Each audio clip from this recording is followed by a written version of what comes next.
ओला के Moti Nagar service centre Delhi का सबसे बड़ा सर्विस सेंटर है। यहाँ पर जितनी गाड़ियाँ सर्विस सेंटर के अंदर नहीं खड़ी हैं, उससे कहीं ज़्यादा गाड़ियाँ सर्विस सेंटर के बाहर खड़ी हैं। मेरा तो बस चले, मैं अभी आग लगा दूँ गाड़ी को, यहीं पे इनके सर्विस सेंटर के बाहर ही आग लगा दूंगा। एक बेंगलोर में लगाई थी, एक मैं यहाँ भी लगा दूंगा, मेरे को कोई फर्क नहीं पड़ेगा उस चीज़ से। जो चीज़ गलत है, मैं तो इतना दुखी हो गया, अब बुरा मत मानना, मैं मोती नगर से यहाँ पे पैदल आया हूँ। अब मेरी गाड़ी अभी भी ठीक नहीं है, मैं फिर पैदल जाऊँगा, पागल तो नहीं हूँ। सुबह 8 बजे आके पहले मैंने टोकन लिया है, ये कोई गवर्नमेंट का हॉस्पिटल तो है नहीं, ओपीडी तो है नहीं कि मैं जाके पहले सुबह 7 बजे लाइन में लगूंगा, मेरा नंबर है, मैं पर्ची कटवाऊंगा, उसके बाद मैं 11 बजे चेक कराने आऊँगा।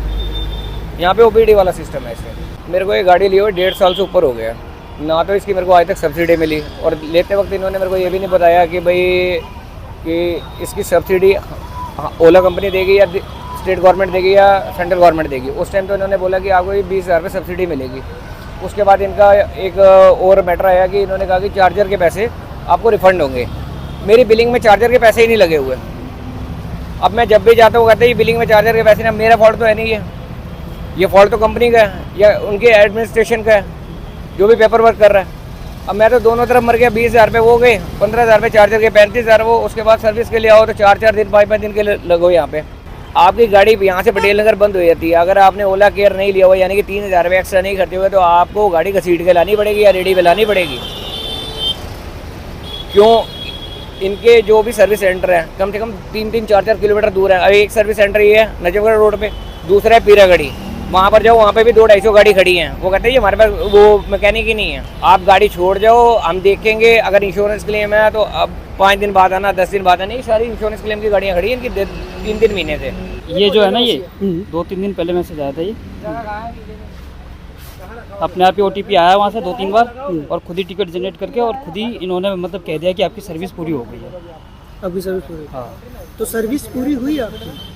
मैंने तो कोई टिकट ही रेस नहीं करी थी, कोई टिकट रेस नहीं करी, उन्होंने दिखा दिया कि मतलब सर्विस पूरी हो गई है। और प्लस में 4 महीने 5 महीने पहले मैंने टिकट रेस करी थी इसकी फ्रंट शॉकर की। तो जितने भी सर्विस सेंटर पे गया तो वहाँ पर फ्रंट शॉकर तो था ही नहीं कहीं पर भी। जिसके पास जाओ वो कहता था कि अगले वाले मतलब कि सर्विस सेंटर पे चले जाओ, वहाँ हो जाएगा। ऐसे चक्कर काट के एक बार इन्होंने ये 2 नोजल देख रहे हो आप, ये इसमें से आवाज़ आ रही थी, इन्होंने 2 नोजल लगा दिया और उसके बाद टिकट को क्लोज कर दिया। इन्होंने बोला ठीक है अब सही चलेगा, पार्ट्स है नहीं हमारे पास, आगे से पार्ट्स ही नहीं आ रहे। ऐसे करके बात करी और परेशान होकर बलसवा डेयरी से 22 किलोमीटर में इतनी दूर मोती नगर आया हूँ दोबारा रिपेयर करवाने, और यहाँ पर भी लगता नहीं है कि सर्विस सही है। मैंने बेसिकली स्कूटी सितंबर मिड में लिया था, मिड में लिया, उसके 2-3 दिन बाद इसमें एक प्रॉब्लम आना स्टार्ट हो गई। ऑटोमेटिक मतलब पार्किंग मोड से ड्राइव मोड में नहीं जा रहा। ये 2-3 बार फेस किया, रीस्टार्ट किया, 10-15 मिनट वेट करा तो चल जाती थी। 30 सितंबर को क्या हुआ कि ये चली ही नहीं। उसके बाद फिर क्रेन बुला के उनके सर्विस सेंटर पे 1 तारीख को पहुँचाया मैंने। पहुँचाने के बाद उनको दिखाया, उन्होंने चेक किया, समझ नहीं आया, उन्होंने बोला आप छोड़ जाओ हम देख लेंगे। 3 दिन 4 दिन तक मैंने उनसे फॉलोअप करता रहा कि क्या रहा क्या। वो कह रहे एमच्यू का हमने वो डाल रखी है, रिक्वेस्ट डाल रखी है, एमच्यू चेंज होएगा। संडे को मैं जाता हूँ, वो कहते हैं कि मोटर चेंज होएगी। मोटर चेंज होने के बाद कहते हैं फिर एमच्यू क्या, वो कहते हैं वो डाल रखी है, जब आ जाएगी जब हो जाएगा। मतलब उनकी कोई क्लियरिटी नहीं है। फिर उसके बाद शाम को मुझे स्कूटी देते, कहते हैं कि इसमें वायर चेंज हुई है और उसकी। फिर उसके बाद उसी दिन सेम डे रात को फिर दिक्कत आई, वही सेम प्रॉब्लम। लगातार हर दूसरे दिन प्रॉब्लम आ रही है। आज भी प्रॉब्लम आई, कल भी रात को प्रॉब्लम आई, वीडियो बना रखी है मैंने, बट कोई सोल्यूशन है नहीं किसी के पास। कभी बंद हो जाती है, कभी अपना आप खुल जाती है, कभी लॉक हो जाती है गाड़ी। मेरे हिसाब से कूड़ा है भाई, और कुछ नहीं।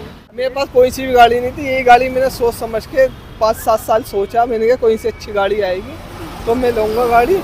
फिर ये गाड़ी ली मैंने, मज़ा ही नहीं आया बिल्कुल। जब से गाड़ी ली है मैं परेशानी हो रही है उस गाड़ी को लेके। कभी कुछ प्रॉब्लम आए थे, कभी कुछ आ रही। अब बीच में मैंने 8,000 रुपये लगाए। 1.5 महीने से मेरी गाड़ी खड़ी हुई थी, मैं सिर्फ बसों के धक्के खा रहा था 1.5 महीने से। मेरी अम्मी भी परेशान थी, मेरी घरवाली भी प्रेग्नेंट है, इसी मारे मैंने इससे तौबा कर ली। आज के बाद ये गाड़ी ना किसी को कहूँगा लेने के लिए, और मैं खुद परेशान हो गया इसको लेने के लिए। और जो भी भाई ये गाड़ी ले सोच समझ के ले, मजबूती बिल्कुल भी नहीं है भाई, प्लास्टिक की बॉडी है बस।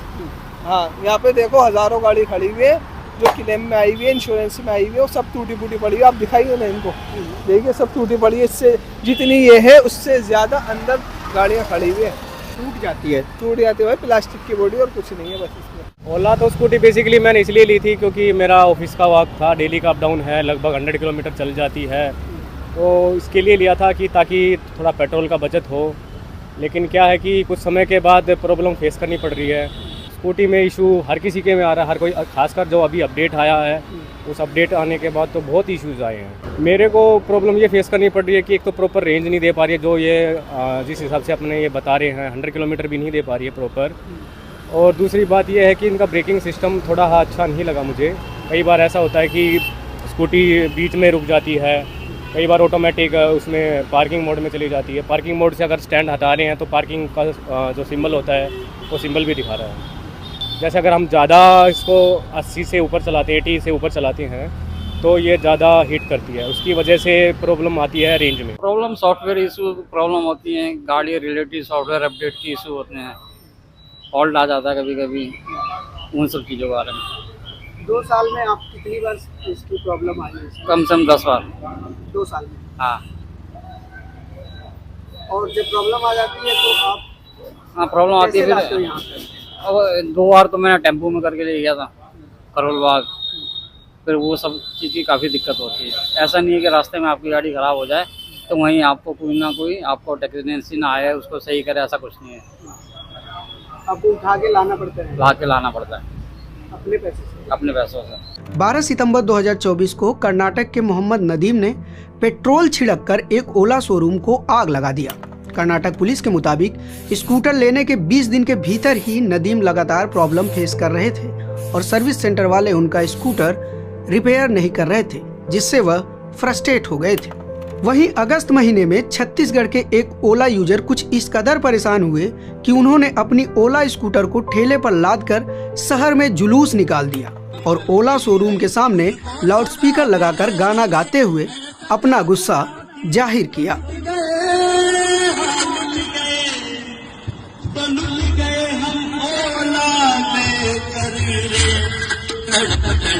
इस दिल से आग निकलती रही, मुझको सजा दिया ओला ने, ऐसा क्या बुला दिया, लुट गए।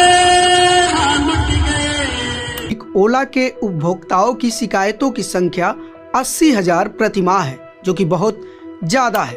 10 में से तो मैं तो 0 ही दूंगा, एक लायक भी नहीं है ये, क्योंकि जब भी किसी भी सर्विस सेंटर पे जाऊँगा भीड़ इतनी होती है कि कितनी खाली आप देख रहे हो, खाली गाड़ियाँ खड़ी है सर्विस के लिए। उनके ऊपर कभी बोलेंगे कोई पार्ट नहीं है, कभी कोई पार्ट नहीं है, खाली बेचने पे लगे हुए हैं, खरीदने का कुछ है नहीं इनका। आपको अगर पूछा जाए कि कोई पूछे कि आप ओला लेना चाहें कि नहीं, तो उनको क्या? मेरी तरफ से सीधी सलाह है कि पहले फीडबैक लो जिन्होंने यूज़ किया है उनसे, और उसके बाद आप देखो कि मतलब ओला गाड़ी आपकी कैसी है कैसी नहीं है। मेरी तरफ से तो तसल्ली नहीं है भाई, बिल्कुल बेकार गाड़ी है। जीरो फ्री ऑफ कॉस्ट भी मत लो। अगर ये आपको कह रहे हो ना कि ओला की गाड़ी लो और साथ में 5-10 हज़ार 20 हज़ार हमारे से पल्ले से लो, तो तब भी मत लेना। आप बोलेंगे 10 में से कितने नंबर देने, मैं 10 में से 3 नंबर दूंगा। मैं तो सजेस्ट यही करूँगा किसी को भी, कोई ये गाड़ी मत ले। किसी ने अगर बर्बाद होना है, अपना टाइम वेस्ट करना है अपनी लाइफ का, देखो हर बंदा हमारे जैसा नहीं है। हर बंदा कोई कामकाजी है, कोई रैपिडो में चला रहा है, कोई स्विगी जोमेटो में चला रहा है। हर बंदा 2 पैसे पेट्रोल के बचाने के चक्कर में ये भी ले रहा है। ठीक है, अगर उसको सब्सिडी नहीं मिलेगी, उसको चार्जर के पैसे वापस नहीं मिलेंगे और उसने धक्के ही खाने। आप मान लो कोई स्विगी या जोमेटो राइडर है, वो अगर उसकी गाड़ी यहाँ पे 2 हफ्ते खड़ी हो गई, वो बेचारा कहाँ जाएगा? उसको ना तो भाविश अग्रवाल जी पैसे देंगे, उसके घर पे रोटी डालेंगे, ना हमारे नितिन गडकरी जी कोई एक्शन लेंगे। अगर कोई सिंगल मतलब जिसके पास बैकअप गाड़ी ना हो, हाँ। इकलौती सिर्फ वो ओला लेना चाहे, तो आप नहीं बिल्कुल भी ना ले भाई, ले ही नहीं। ये गाड़ी तो बेहतर है मेरे हिसाब से, क्योंकि मेरे पास तो सिंगल गाड़ी थी। मैं फिर कितना परेशान हुआ हूँ। इंसान कैसे लेता है कैसे नहीं लेता, मुझे तो बहुत महंगी पड़ गई है भाई।